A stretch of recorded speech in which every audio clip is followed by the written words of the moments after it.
For today's video, ang atong interviewon, ang atong mahinabi karong buntaga or karong adlaw usa sa naka-inspire na ho nga magpadadyon as a content creator.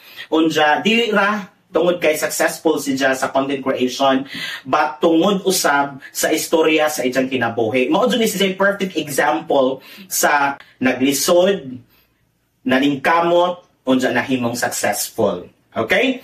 So, siguro sa uban, nakailan na mo ani niya, labi na katong naay aktibo sa TikTok or katong naay TikTok. Nailanin nato siya isip chikay, di ba? Ang uban chikay, na may ngog shango. O sa mga dyan tinuod ni mga nganday? O sa mga dyan kompleto ni mga ngan? Ang tunay ko talagang pangalan is Sheni May. So, may May sa pinakalas. Yun yung mga pangalan noon na usong-uso. Tapos yung apelido ko is Kumabi. So, now, bakit siya naging Shango? Naging Shango siya kasi nagtrabaho ako sa call center, sir. Tapos may mga American name ka. So, yung name ko is Shannon.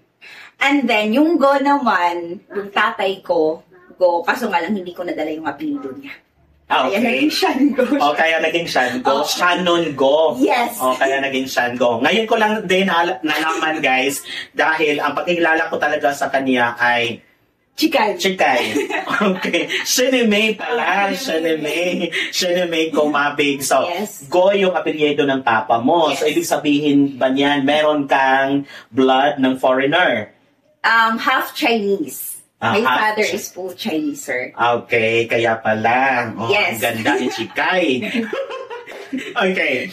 So, this aman jud ka nagdako. Or ato sa naman ang nagdako, pila mo kabuok man nagsuon? Okay, sa father ko na Chinese, dalawa kami. Okay. So, naghiwalay yung mother ko. Tapos, nag-asawa siya, nagka-boyfriend siya muna, and then, may half-sister, and then, naghiwalay ulit sila ng boyfriend niya, and then, yun na yung last. May tatlo akong kapatid, so, in total, 6.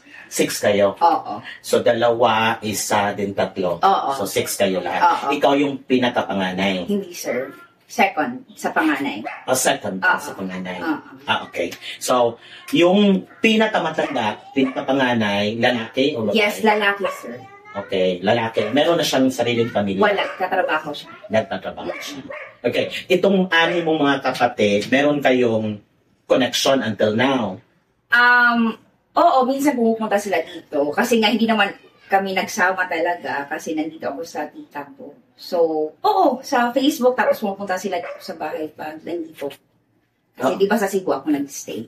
Okay. So, growing up, kayo lang talaga dalawa ng kapatid mong lalaki? Hindi, sir. Kasi ang nangyari, nung 9 months pa lang ako, iniwan ako sa auntie ko, which is kapatid ng nanay ko talaga, na totoo. Hanggang lumaki na ako, nandun ako sa kanila.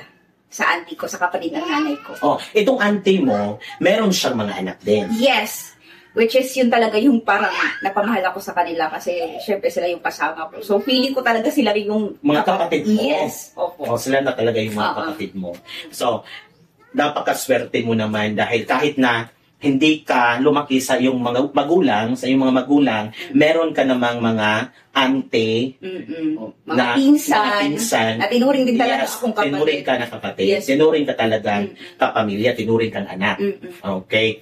So, di ba ang hirap ng buhay kapag ikaw ay produkto ng broken home? Yes, sir. Okay. So, how was it like growing up? Let's start sa elementarya. So, ano yung buhay mo bilang isang elementary student noon? Okay, nung elementary kasi ako, sir, syempre bata ka pa, hindi mo pa ma-feel na, ay, broken family pala.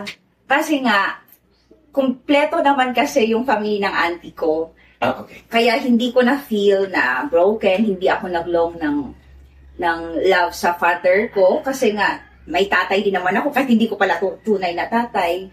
So, parang hindi ko siya na-feel. Na-feel ko na lang siya nung mga grade 5, grade 6, na every birthday ko, wini-wish ko na sana umuwi yung tatay ko na tunay para makita ko siya in person. Sinabi mo na nagsimula yung paghahanap mo sa totoong papa noong grade 5 ka na. What triggered it? Ano yung naging dahilan kung bakit bigla-bigla na lang ay napaisip ka at hinahanap mo na yung papa mo? Kasi nga po sir, parang habang tumatagal, parang ang hirap, naghihirap kami sa totoo lang, lalo na nung pinaalis kami sa old namin na house, tapos parang hindi kami naka-recover agad. So, sabi ng mga what do you call this, yung mga tao na Chinese na yung tatay ko, mayaman daw. Yun yung mga sabi nila. So, napaisip ako, why not na baka natin yung papa ko, ganito, baka siya yung makatulong sa akin. Kasi sobrang hirap, sir. Nung elementary ako, imagine mo, sir, ha? Kasi, wala kami lupa. So, nakitirik lang talaga kami sa lupa na hindi sa amin. Which is, okay lang naman kasi relative. Pero, di ba, parang nakitirik lang kami. So, hindi kami makabuild ng bahay talaga. Ngayon, na-feel ko na sobrang hirap na nung nakita ko yung bahay namin na tagpi-tagpi lang ng yung kawayan na bakuran. Tapos nilagyan lang ni nanay ng kortina. Tapos sabi ni nanay sa akin, temporary lang to na kawayan. Kasi yung bubong namin kawayan talaga na yung bakuran, sir. Kasi palibot, tapos may mga kanang scene bitaw, yung bubong ba yan? Bubong ba yung tawag dyan sa Basta scene. So, butangan lang ni nanay yung cortina kay para di siya milatanan sa suon. Pero, nagupa na lang ba, wala siya naman. Like, mauna dyan na ito siya. Wala na may ka-recover. Hindi na kami recover na. Naguba na naman siya. Naguba na naman. Nagbali na naman. Naman ito yung time na nakaari ko, nakakatubang, sa una, bata ako ko, nakasuri ko. Kaya dyan ko kawadyan ang palibot sa bahay. Dyan, nahawa na naman mo. Maurag yung hapon to. Ang temporary, mauna na ito. Dyan growing up, di ba labi na bata ta? Naadyo na ning nato ning, maikat ba sa ta? Oh, sir. Maikat ba sa ubang mga bata? One time, sir, na wait lang ha. Di magpahinsap-sap. Yes, sir. Na-try ko na, sir, ka ng... Siyempre, nung elementary ka, wala talaga ako sarili laruan, sir. Nakikilaro ako sa kapitbahay namin. Nakikilaro ako. Tapos, one time pa, na-experience ko, may mga classmate ko may kaya. Tapos, yung... hindi ko pa yung inventory ako, hindi ko naranasang makatikim ng apple grapes. Tapos, yung Toblerone, hindi ko yun na-try nung elementary lang, nung grade 3, grade 4. Hindi ba? Tapos may mga classmate kang may kaya. Tapos magbabaon sila ng apple, tapos Toblerone ang lalaki. Mapapaisip, masarap ba yun? Gano'n na lang talaga yung mapapaisip mo. Like, siguro, talaga, sobrang hirap kasi nga yung tatay ko, lang naman, driver ng dump truck, tapos housewife yung nanay ko, tapos lumaki na kami ng mga pinsan ko, 3 kami, halos magkapare-pareho yung edad, tapos nag-aaral kami, so grabe yung struggle, sir. Hirap talaga. Opo, sir. Tapos, yung pagkain, sir, okay naman yung pagkain, kaso lang, yung ulam, yung rice, nandun na yun eh. Yung ulam, yung isang noodles, dadamihan yung sabaw. Diba? Para may mailagay sa kanin. Noodles, yung kape, sir. Parang budyo ng kape ang madaling kape, yes, kape, tuyo, and then mantika. And then, ang ginagawa pa ng tatay ko before, para dumami yung rice. Saksakan, bitaw kamuti, sir. Ewan ko anong Tagalog yan. Basta saksakan kamuti or saging or kalang parang ulagan ang luto. Elementary ako, sir, na feel ko talaga na sobrang nahihirap na kami. Nung every fiesta, di ba, sir, may pasayaw yung mga estudyante. Diba? Tapos naka-uniform. Dahil gusto kong sumali, pinasali, ewan ko sino yung teacher na yun. Gusto kong sumali. Kaso nga lang, wala akong pantay ng uniform. Naalala ko, 2 kami nun eh. gusto kong sumali talaga. Gusto kong sumali kasi sino ba naman. Ang nangyari kasi nga si nanay hindi naman din active kasi si nanay sa mga ganyan-ganyan kasi nga walang pangtahi ng uniform. Ang mahal magpatahi ng ganyang uniform, sir, tapos bili ka pa ng tela. Ang nangyari, iba yung uniform, sir, sa karamihan, pero nakasali pa rin ako, tapos grade 5 ako. Ito talaga yung, sana ako maibalik, gusto ko ma-experience yung Boy Scout at Girl Scout, sir.